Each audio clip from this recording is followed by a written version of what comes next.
Quero falar para você que é uma alegria estar aqui essa noite, é um privilégio, muito bom mesmo, muito bom. Trago o abraço da minha casa, da minha família, esposa, os filhos, e sempre muito bom estar aqui, matar a saudade dos amigos, conhecer gente nova. Estou rouco até hoje do Summit, ainda não sarei, benção demais. A gente está iniciando uma nova série aqui, não é? A gente vai falar aqui, eu fui convidado para dar início a essa série aqui, uma reflexão sobre as estações. As estações, que são estações da vida, né? São nossas estações, são estações da natureza e que Deus estabeleceu segundo a sua vontade. É interessante a gente perceber isso, né? Entender que Deus trabalha conforme um plano. E para mim, como engenheiro, isso é fantástico. Às vezes a gente não entendeu isso ainda muito bem. Talvez a gente não entendeu ainda a majestade, a glória de Deus naquilo que Ele planejou. Às vezes nós estamos mais preocupados em convencer Deus do que em conhecer Deus. A gente perde muito tempo dizendo para Deus como é que as coisas deviam funcionar, em vez de aprender com Ele como é que elas funcionam. Você sabe o que é pecado, amado? Você sabe por que o homem morreu?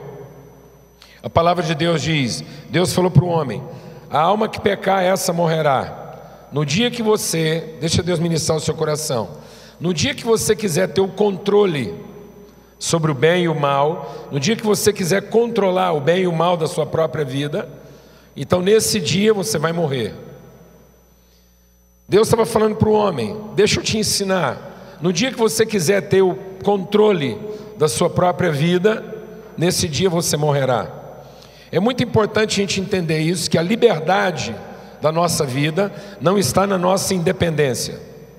A independência gera um caos social, um caos natural. A humanidade hoje vive um caos porque o homem trouxe para dentro da criação um espírito independente, onde cada um quer ser do seu jeito, cada um quer fazer as coisas à sua maneira e cada um tem um plano próprio de felicidade e de realização.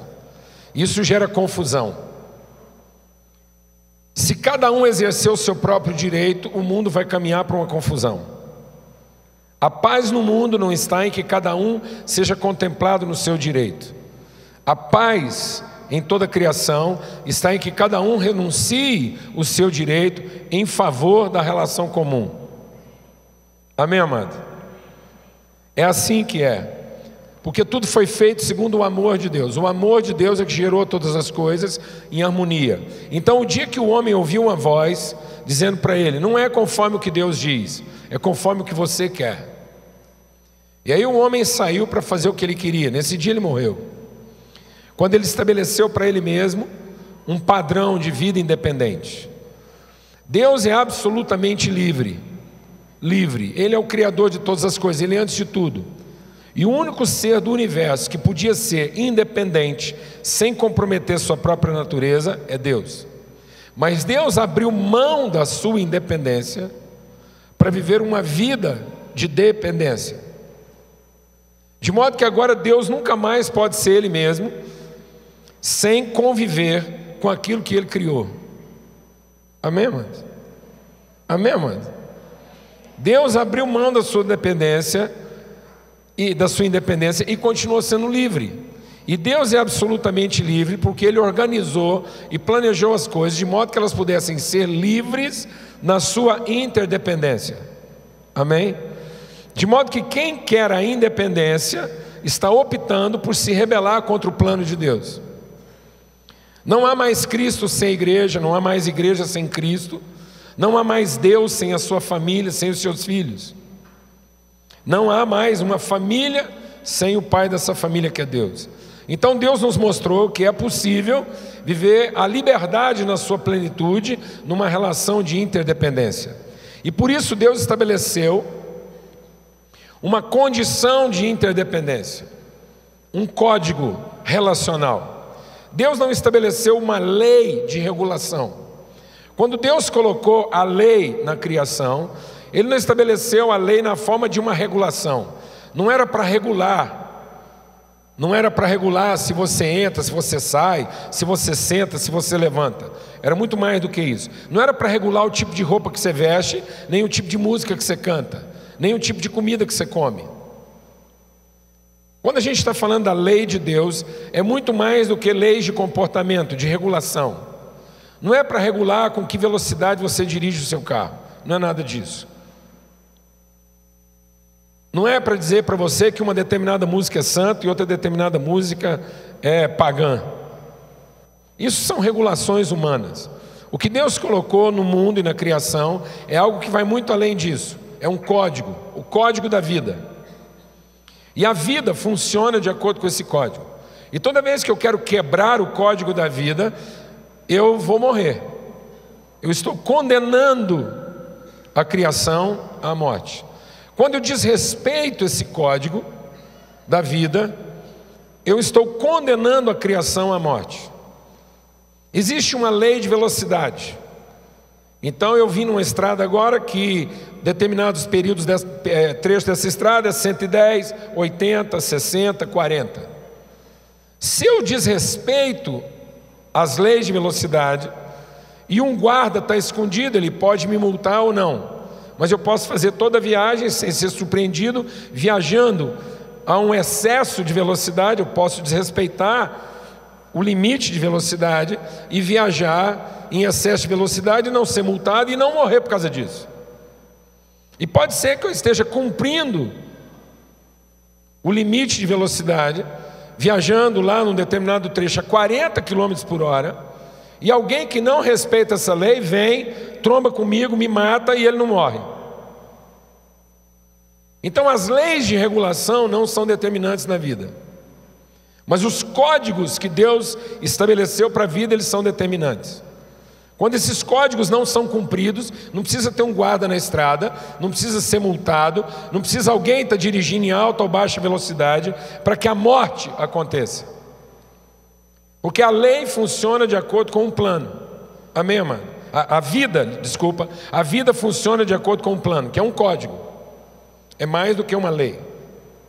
E quando eu não respeito esse código, quando eu não aprendo a conhecer esse código, eu sofro muito.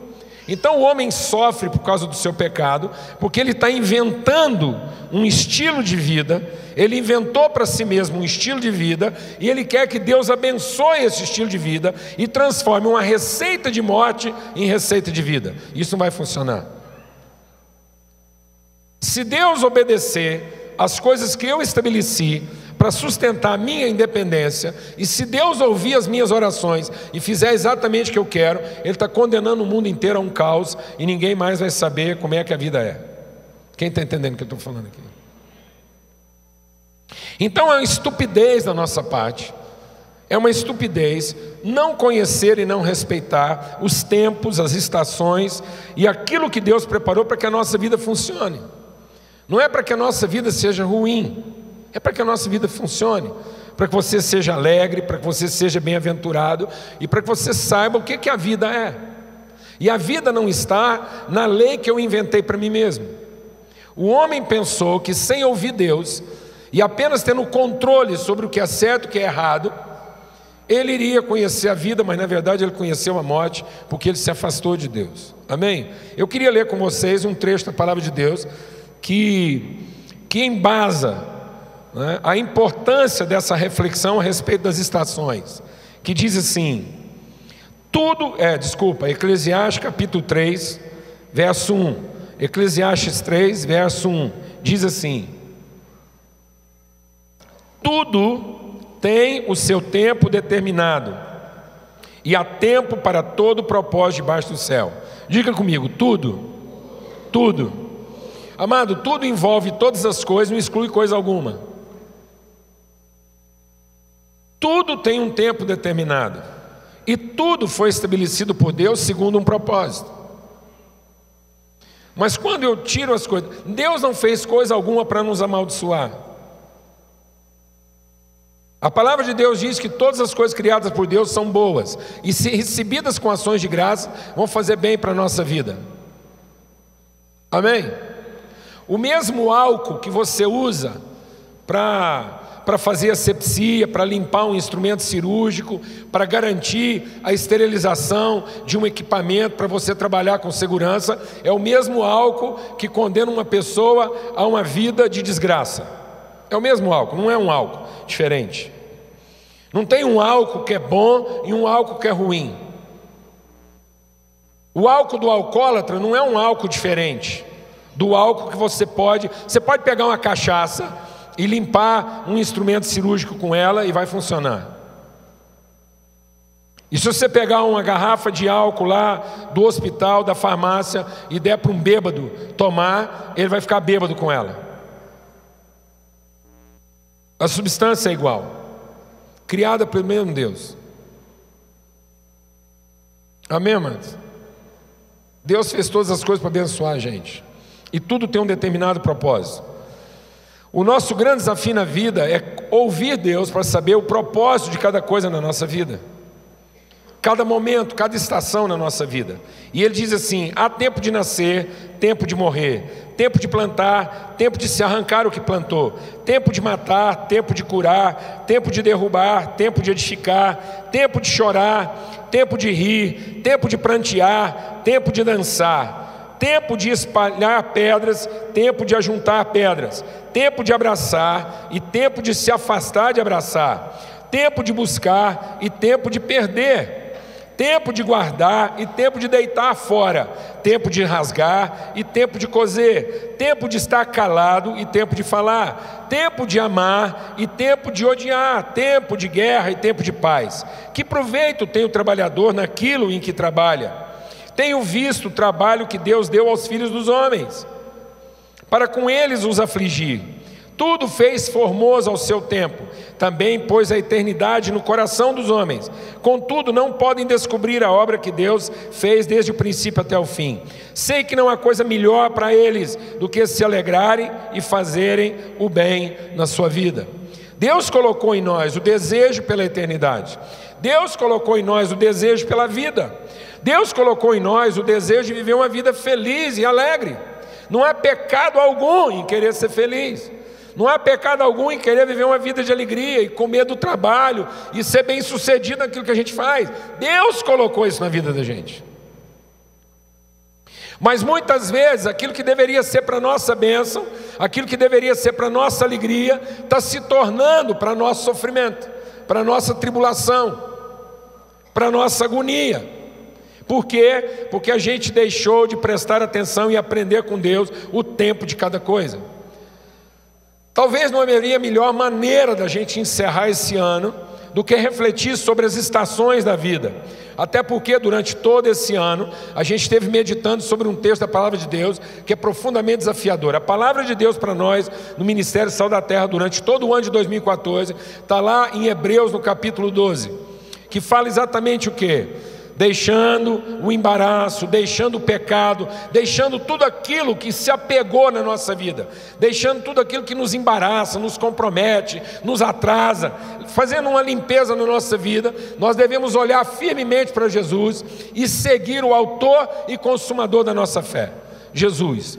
Ter os olhos colocados nele, entender Jesus como a referência da nossa vida, que ele, tendo por firme a promessa de Deus e sabendo exatamente qual era o plano de Deus para a sua vida, ele não teve dificuldade em se submeter aos processos e às estações de Deus na sua vida.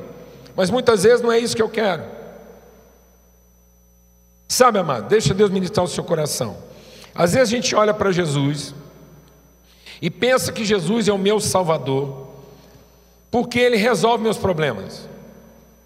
Ele cura minhas enfermidades, Ele me ajuda a pagar as contas, Ele me faz morar num lugar legal, Ele cuida dos meus filhos, Ele livra minha casa do ladrão e de um punhado de coisa.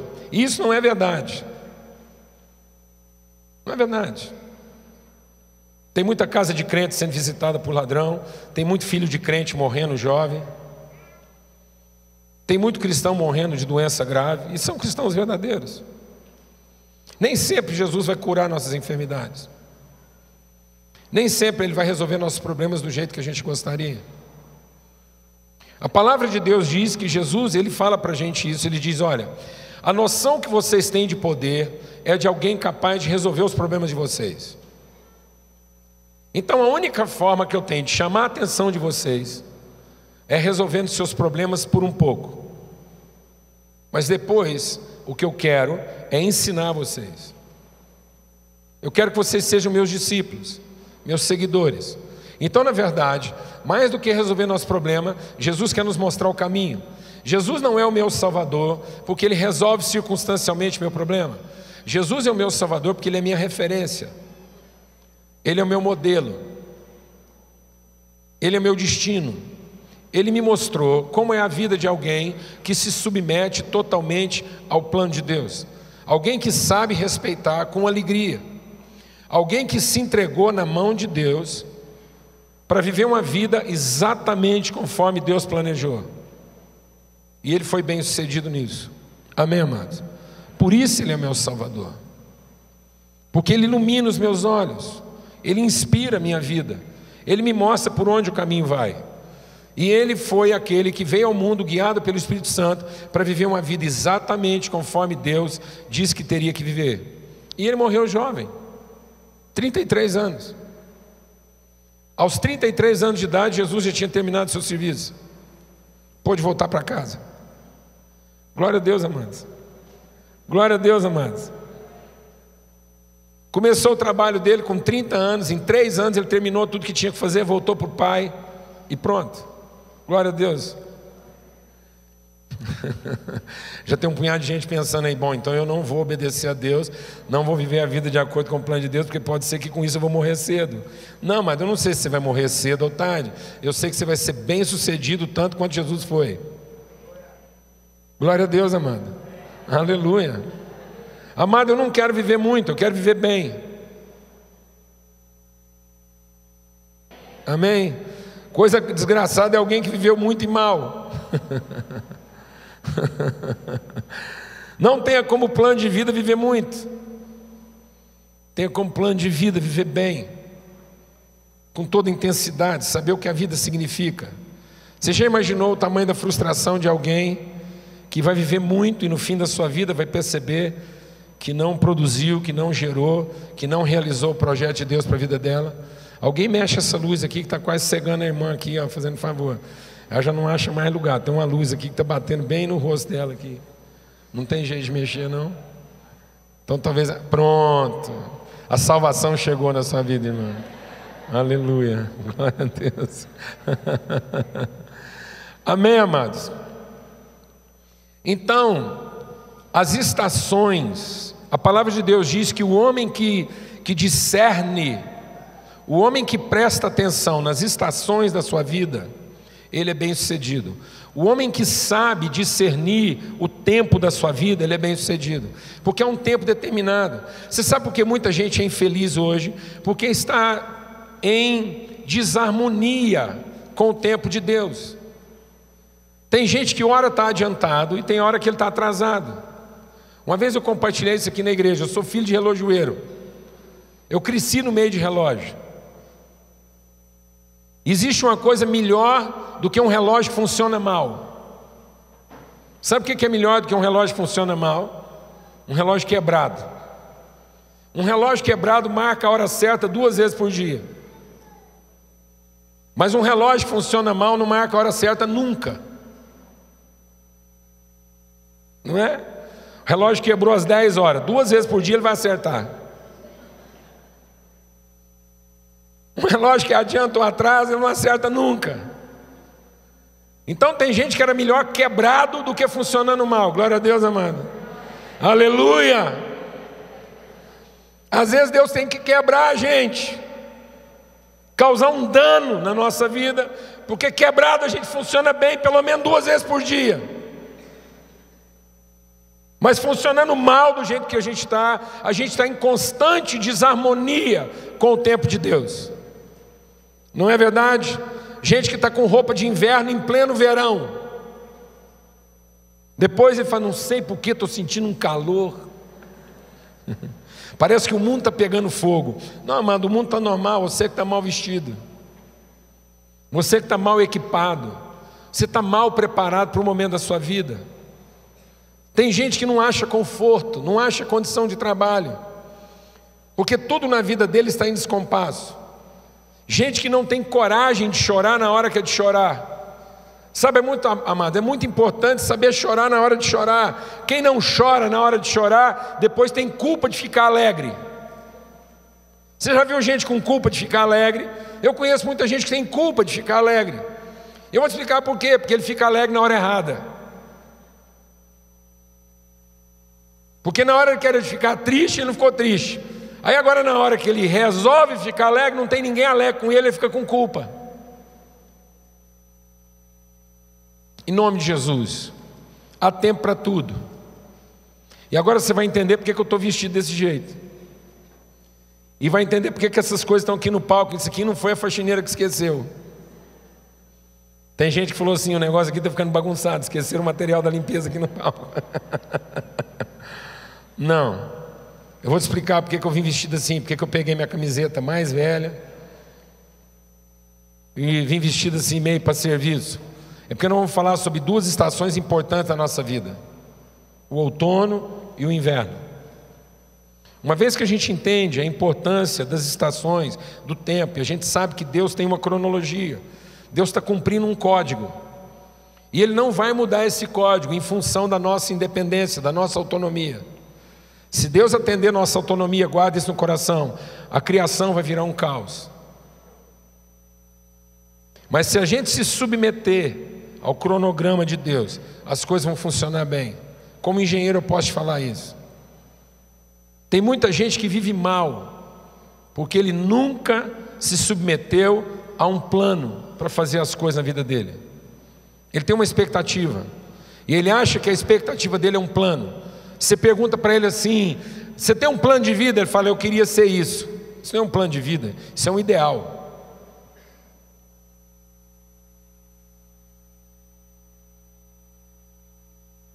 Amém, mãe? Amém? Eu estou te perguntando qual é o seu plano de vida. O que você pretende fazer até os 20? Depois o que você pretende fazer até os 30? Depois o que você pretende fazer até os 40, até os 50? Qual é o seu plano? E até que ponto esse plano está harmonizado com aquilo que é a vontade de Deus para a sua vida? Nós estamos vivendo um tempo hoje que tem um punhado de gente que se tornou meninos velhos, são crianças velhas. Gente que conserva sentimento de menino, pensamento de menino, vontade de menino e ficou velho, está em desarmonia. Deixa o Espírito de Deus ministrar o seu coração. Deus planejou você para funcionar bem. Deus planejou você para ser bem sucedido em todas as coisas. Deus planejou você para dar certo. E para no fim você poder dizer bendito Deus e Ele poder dizer bendito Filho. Amém? Então abra sua Bíblia lá em Neemias, no capítulo 4. E nós vamos entender aqui hoje à noite a importância de duas estações na nossa vida, o outono e o inverno. E eu acho legal a gente começar pelo outono e pelo inverno. Tem muita gente que talvez gostaria de começar as estações pela primavera ou pelo verão. Diz, mas será que a gente não podia começar a falar das estações pelo verão? Uma coisa assim mais promissora, mais alegre, mais descontraída. Ou a gente podia começar a falar sobre as estações pela primavera, uma coisa bem mais florida, bem mais alviçareira. Não, amados, não, fazia tempo que eu não usava essa palavra, alviçareira, promissora. Não, amados, nós vamos começar falando onde as coisas têm que começar. Nós vamos falar sobre outono e inverno. E aí você vai entender por quê. E aqui lá em Neemias, no capítulo 4, a palavra de Deus está falando da reconstrução dos muros. Era um tempo de reedificação. Deus fez uma promessa para aquele povo. E a promessa que Deus fez, nós estamos falando disso desde o princípio. Deus tem um plano para a sua vida. Deus tem um projeto de sucesso para você. Deus quer que você funcione. Deus quer que a sua vida, ao fim, seja uma vida para ser celebrada e não lamentada. Deus não planejou você para dar errado. Glória a Deus, amados. Você é um filho de Deus. Ao fim da sua vida, a sua história tem que representar o amor de Deus, a bondade de Deus, a misericórdia de Deus, a graça de Deus. Todo mundo olhar para você e dizer assim: Deus é bom. Aleluia! E não é porque Deus quer se sentir bom. Deus sabe que é bom. Deus quer que todo mundo olhe para você e veja a bondade de Deus, para que você se sinta participante dessa bondade. E você possa dizer: é verdade, Deus é bom, e eu experimentei isso em todos os dias da minha vida. Eu experimentei a bondade de Deus. Eu sei que Deus é bom. E a bondade dele dura para sempre, e o amor dele jamais acaba. E Deus fez uma promessa para o seu povo.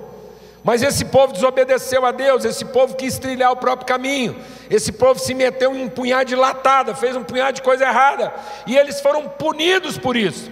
Não punidos por Deus, punidos por si próprios. Eles se fragilizaram, eles perderam a autoridade espiritual, perderam a perspectiva da vida, ficaram vulneráveis dos seus inimigos. E aquilo que era para ser uma cidade de alegria, aquilo que era para ser uma cidade de louvor, de justiça, se tornou um lugar de vergonha. Jerusalém, que era para ser a expressão do reino e da bondade de Deus, se tornou um lugar de vergonha. Os muros foram derrubados, as portas foram queimadas, as pessoas que moravam lá dentro estavam vulneráveis, fragilizadas, envergonhadas, entristecidas, adoecidas na sua alma. Deus levantou um homem, e ele se condoeu, ele sentiu, falou: não é possível, nós somos o povo de Deus, nós somos a família de Deus, nós temos que reconstruir isso. E ele pediu oferta para os reis daquela época, e Deus colocou favor no coração dos reis. Deus coloca favor no coração dos incrédulos, quando a gente se submete ao projeto de Deus. Até quem não conhece a Deus coopera com a nossa vida, quando nós estamos vivendo de acordo com o seu projeto. E tudo começou a funcionar a favor. E aquele homem foi para lá, e ele começou a reconstruir. A palavra de Deus diz aqui no capítulo 4, verso 6: assim nós reedificamos o muro, e todo o muro se completou até a sua metade, pois o coração do povo se inclinava a trabalhar. Mas quando Sambalat, Tobias, os árabes, os amonitas, os asdoditas ouviram que a gente estava indo bem na construção de Jerusalém, e que já as brechas estavam sendo tapadas, eles ficaram irritados, e eles se coligaram. Todos vieram atacar Jerusalém e criar confusão contra ela. Porém nós oramos, e o nosso Deus, por causa dessa ameaça, pusemos guarda contra eles de dia e de noite. Então disse Judá: as nossas forças estão se acabando, as forças dos carregadores estão se acabando, e os escombros são tantos que não podemos mais reedificar o muro. Amados, aquele povo estava indo bem, enquanto estava olhando para a promessa de Deus. Mas quando eles começaram a olhar para as coisas que eles tinham que tirar da vida deles, as coisas que não pertenciam mais à vida deles, e que estavam ocupando um lugar impróprio, a força deles esmoreceu. Por que é importante a gente começar essa reflexão pelo outono e pelo inverno? Porque é o tempo de depuração na nossa vida, é o tempo de faxina, é o tempo de limpeza. Nós não vamos experimentar o novo de Deus enquanto a gente não se desfizer do velho. Nós não vamos ter primavera e verão enquanto a gente não tiver outono e inverno. A obra de Deus na nossa vida começa limpando, removendo o que tem que ser removido. É o tempo de fazer a conta, é o tempo de olhar para a nossa vida e saber o que é de Deus e o que não é, o que ficou de Deus na nossa vida e o que foi ajuntado na nossa vida e que não tem nada a ver com Deus. Sabe, amados, mesmo a pessoa mais incrédula, mesmo a pessoa mais obediente, a fidelidade de Deus trabalha a favor dessa pessoa, de modo que há a presença de Deus na vida dela. A fidelidade de Deus que garante que há sempre presença de Deus na nossa vida. Não foi a gente que abandonou Deus. Aliás, não foi Deus que abandonou a gente que abandonou Deus. Não foi Deus que se retirou da nossa vida, a gente é que se retirou dele. A promessa de Deus continua em nós, continua sobre nós. Deus continua querendo nos abençoar. E por que muitas vezes as pessoas não experimentam isso? Porque elas estão carregadas de entulho, elas estão carregadas de lixo. E lidar com esse lixo muitas vezes é uma coisa que acaba com a nossa força. Mas nós precisamos encontrar força, não para remover o lixo, Mas nós precisamos encontrar força para que, removendo o lixo, a gente possa experimentar aquilo que de novo Deus tem para a nossa vida. O que é entulho na vida da gente? Entulho é tudo aquilo que um dia foi bom e hoje não é mais. E só porque foi bom um dia, a gente conserva. Alguém está entendendo o que eu estou falando ou não, mano?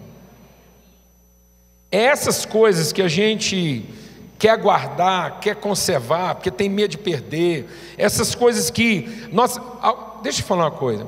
Alguém faz relíquia de coisa ruim? Não, ninguém faz relíquia de coisa ruim. Nossas relíquias são todas coisas boas. E são relíquias porque um dia foram boas, mas agora estão ocupando o lugar das coisas novas. Quem está entendendo o que eu estou falando? Por isso nós temos que ter disposição, amado, de fazer uma faxina na nossa vida, fazer uma limpeza, colocar uma roupa velha, colocar a roupa de trabalho e dizer: Deus, me ajuda a olhar para a minha vida e ver o que tem que ser removido. Porque se eu não remover, se eu não encontrar força para remover o que está ocupando o lugar da coisa nova, eu não vou conseguir terminar aquilo que o Senhor propôs para a minha vida. O povo estava indo bem enquanto olhou para a promessa de Deus, mas esse povo começou a ir mal quando eles tiveram que tirar as coisas velhas da vida deles. Então eu só vou encontrar força para mexer no velho se eu não tirar os olhos daquilo que é a promessa de Deus para a minha vida. Paulo diz uma coisa muito tremenda aos Filipenses. Ele diz assim: esquecendo das coisas que para trás ficam, prossigo para aquelas que estão diante de mim. Mas o mais interessante é que Paulo, antes de falar isso, ele diz assim: uma coisa faço, que é, esquecendo do que fica para trás, eu avanço para o que está diante de mim. Ora, Paulo falou que faz uma coisa só, mas agora ele diz que faz duas. Na verdade não é isso. Ele está dizendo o seguinte: eu faço uma coisa, olhando para o que está para minha frente, olhando, querendo o plano de Deus para a minha vida, eu encontro força para me livrar de tudo aquilo que tem que ser tirado da minha vida. Se você quer experimentar algo de novo no seu coração, você tem que saber o que é de Deus e o que não é de Deus na sua vida. Você não pode continuar vivendo a sua vida com base no que você gosta e no que você não gosta, com base no que você quer e no que você não quer. Você quer fazer uma faxina de verdade na sua vida? Você quer experimentar o novo de Deus? Então você tem que orar e dizer: Deus, eu quero experimentar um outono e um inverno na minha vida. Eu quero experimentar a remoção das coisas velhas e a conservação daquilo que o Senhor vai trabalhar para produzir em mim o novo do Senhor. Que é mais ou menos isso no outono. É a separação do que é grão, do que deve ser guardado e do que deve ser deitado fora. E muita gente quer guardar tudo, quer acumular tudo, não quer fazer limpeza. A gente é tão medíocre nisso que eu vinha pensando sobre isso. A gente é tão medíocre com essas coisas, e eu vinha pensando nisso no caminho. A gente é tão estúpido que a gente enterra uma pessoa com a melhor roupa dela.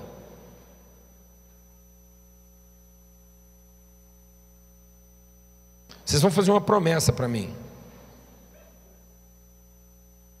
Se vocês ficarem sabendo que eu morri, vocês ligam para a Lana e falam assim: Lana, no dia 9 de novembro de 2014, o Paulo Júnior pediu para a gente fazer uma promessa. Ele quer ser enterrado com a roupa velha. Glória a Deus, amado. Só não peço para ser enterrado nu para não escandalizar o povo. Porque vai que alguém ainda espanta aquelas florzinhas que está lá naquele...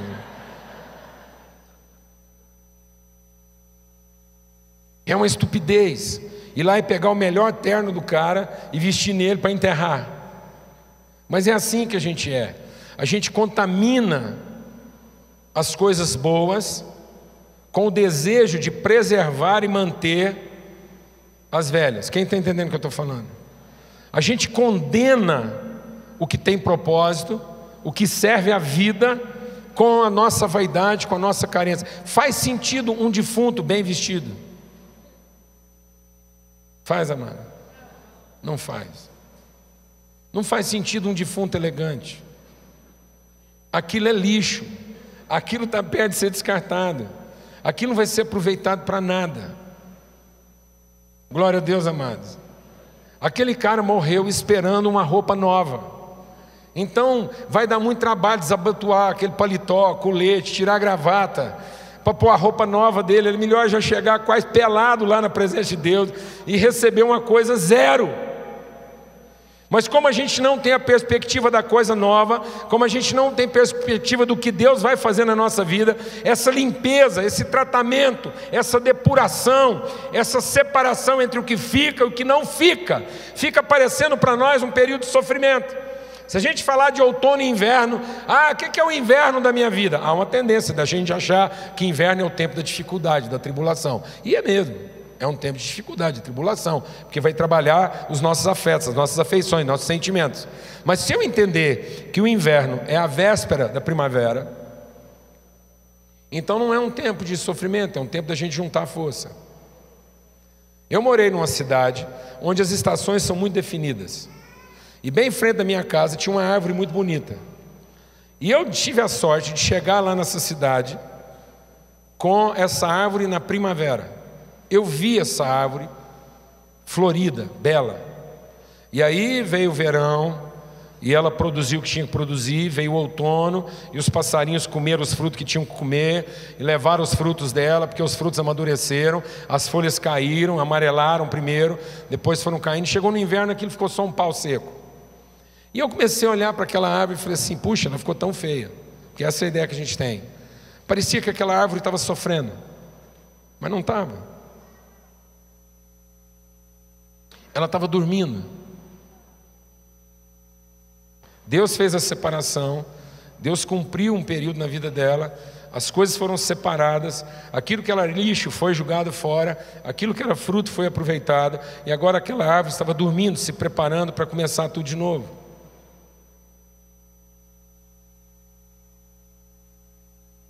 Mas a gente é tão agarrado, a gente é tão medíocre, a gente é tão mesquinho, que não quer a faxina de Deus na nossa vida.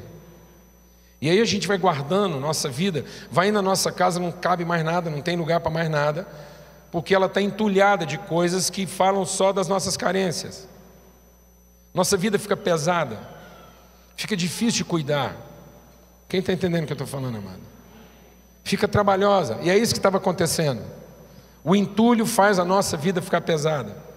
E qual é a única forma de eu encontrar força para enfrentar o outono e o inverno? Enfrentar esse período de depuração. Saber separar o que aproveita e o que não aproveita. E também descansar na mão de Deus como quem dorme para que Deus trabalhe algo novo na minha vida. É a certeza de que Deus é fiel. Que passado esse período, quando Deus terminar a faxina, eu estou pronto.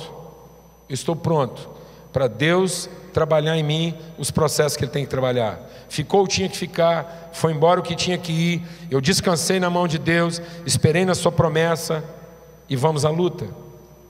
Amém, amados? Vai sofrer um pouco, vai doer um pouco, mas isso não é a parte sofrida, isso não tem que ser encarado na minha vida como o deserto, como o tormento, não, amados. Isso tem que ser encarado com aquele sentimento próprio de quem terminou uma faxina bem feita, está um pouco cansado, vai descansar um pouco agora, vai se refrescar, para que depois possa desfrutar e pôr aquilo que foi limpo, aquilo que foi organizado para funcionar. Glória a Deus.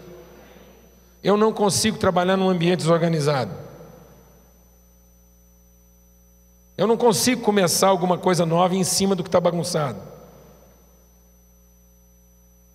Às vezes eu chego no meu escritório, as meninas passaram por lá, aquilo está meio desorganizado. Eu não consigo raciocinar, eu não consigo pensar objetivamente, se eu percebo que as coisas não estão como elas podiam estar e não podiam funcionar. Sabe por quê?